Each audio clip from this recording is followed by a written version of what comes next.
ساکن ناحیه واسه لشکری میرزوف در قطعه زمین نزدیک حولیگی منزل استقامتیش امسال نوی تخمی چیگیت کش نمود آن را تخمی تاجیکی ناماندند.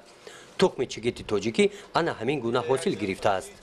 در این جایی که حاضر ما حضور داریم این قطعه آزمایشی نزدیک حولیگی هم میباشد که من 8 جویک پخت‌های نوهای تاجیکی و همین شاخه‌ای که حاضر شما دیده ایستاده حساب میکنید چند کورک دارد در یک شاخه 1 2 3 4 5 دستگیری عالمان تاجیک محترم ابوجلیل سنگین و محترم سفرعلی عارف میباشد اختراع کرده ایستادیم کاریدگیم.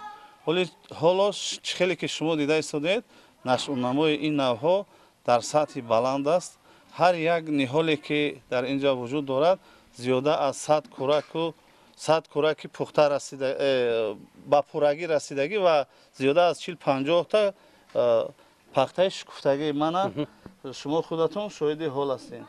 خدا خواهد شخصا خود من نیت دارم که در دوام 3 سال آینده اگر خدا نگاه ما دارد یک 2 نوع پخته های اختراع کرده ایستادیم که در مدت 90 شبانه روز با پورگی میرسد. حاصلش هم میگیریم که در اخیر ماه سپتامبر غنوچین این نوع پخته ها با آخر میرسد.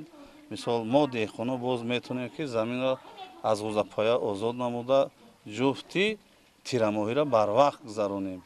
این پخته یک پارش تا 8-9 دانه چیگی دارد. نخش تازه بازیفت چیگیتش پر از روغن از این نوی تخمی چیگیت تاجیکی است.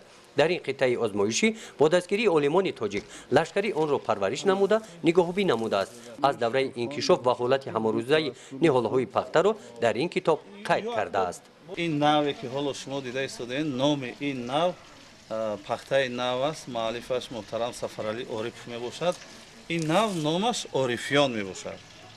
یکمین بار شده در خوجگی ما مثال در همین قطعه نزد حولیگی ما آورده با محترم استاد ما همین را با دست خودمان شنوندیم تجربه گذرانده ایستادیم که کنی همین نو در حدود ناحیه واسه یا اینکه منطقه کلوب همین نو خودش چه نشان میدهد.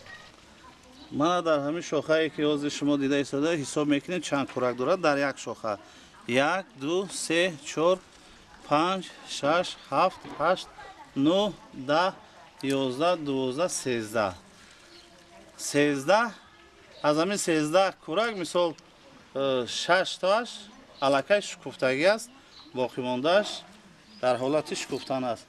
الکه همین را حساب میکنیم 1 2 3 4 5 6 7 8 9 10 11 تا در با حساب میونه در 11 شاخ اگر که 10 کورکش حساب کنیم الکه 110 کورک وجود دارد در همین نهال.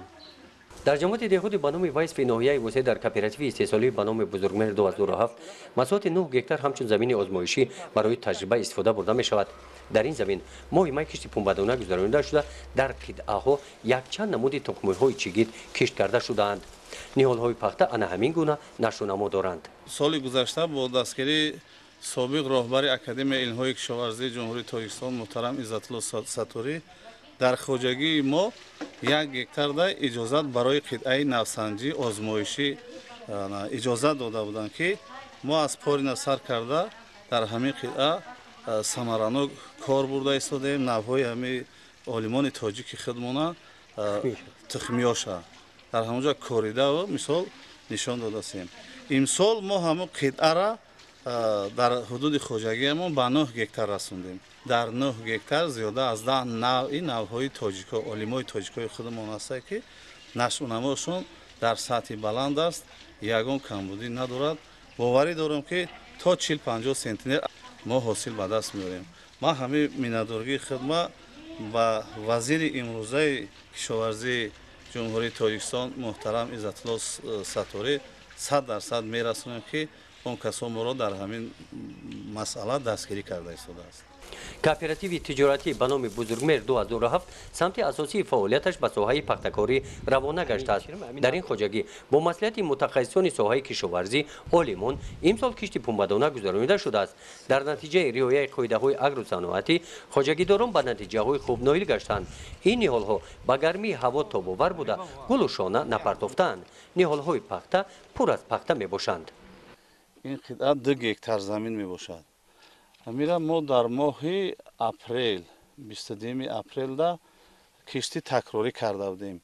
یک بار کاری داده بودیم که بارون زد همین سفالک شد چیگی تاجیقی دیگه نبرآمد.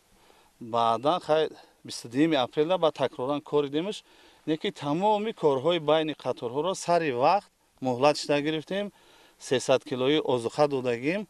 بنابر همین نشونمای همین قطعه بسیار نغز است که علاقه ما یک مرتبه از این حاصل به دست آوردیم 2 تن و 200 کیلو که این 11 سانتی را نشان میدهد.